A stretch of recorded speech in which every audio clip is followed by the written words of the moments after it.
Hello दोस्तों, मैं आप लोगों के सामने एक बार फिर से क्लास 10th का क्वेश्चन बैंक में से 18 क्वेश्चन लेकर आया हूँ।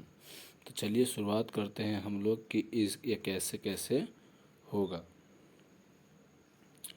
तो देखिए यहाँ पे चेतावनियाँ दिए हुए हैं। तो यहाँ पे अच्छे से विद्यार्थियों को पढ़ना ज़रूरी होता है। ठीक, अब हम लोग क्या करते हैं कि क्वेश्चन को सॉल्व करना शुरू करते हैं।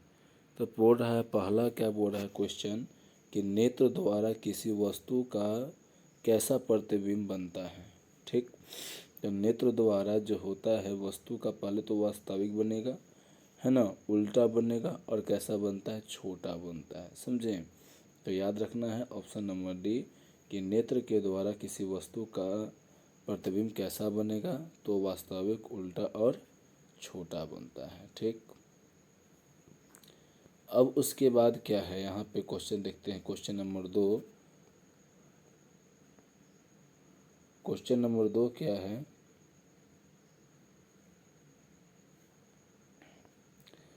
क्वेश्चन नंबर दो क्या है कि विद्युत परिपथ में विद्युत धारा को मापने के लिए कौन सा, मतलब क्या उपयोग किया जाता है। तो एमीटर को किया जाता है उपयोग, हम लोग जानते ही हैं।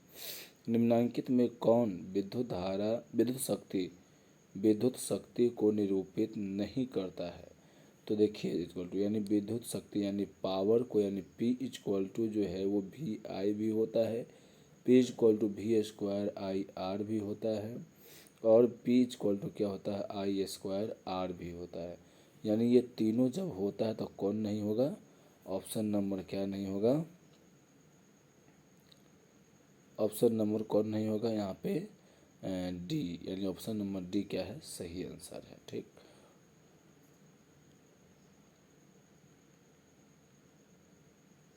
Option number D.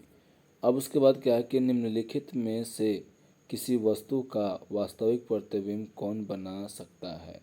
तो निम्नलिखित में कौन बना सकता है, तो उत्तल लेंस जो है ये वास्तविक प्रतिबिंब बनाता है। ठीक, किसी वस्तु किसी बिंदु वस्तु से निकलकर किरणें किसी लेंस से अपरिवर्तित होकर जिस बिंदु पर मिलता है उसे क्या कहते हैं, प्रतिबिंब का बिंदु कहते हैं। फोटोग्राफी कैमरा का अभिदृश्यक होता है तो कौन होता है, उत्तल लेंस।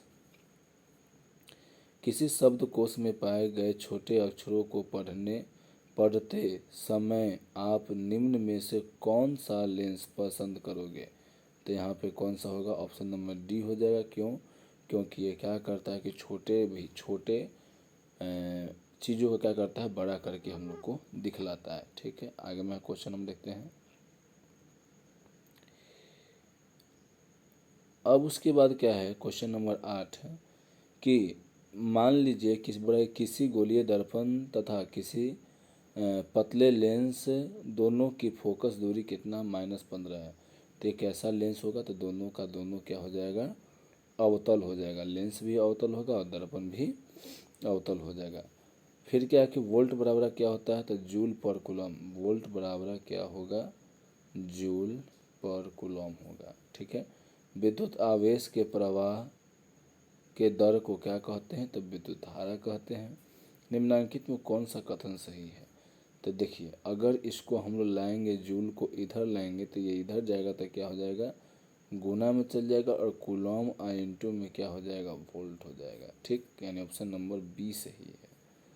अब पूछ रहा है कि इसमें CHO अभिक्रियाशील समूह है कौन सा, तो एल्डिहाइड है। एथेनॉल को सांद्र H2SO4 से गर्म करने पर निम्नलिखित में क्या कौन सी गैस बनती है, तो C2H6 बनता है।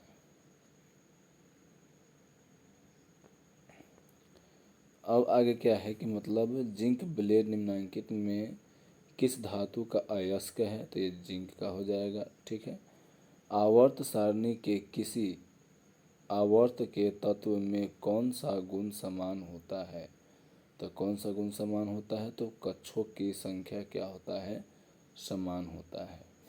बोला कि अभिक्रिया किस प्रकार का अभिक्रिया है, तो एकरा में संयोजन हो रहा है। ठीक, फिर उसके बाद क्या बोल रहा है,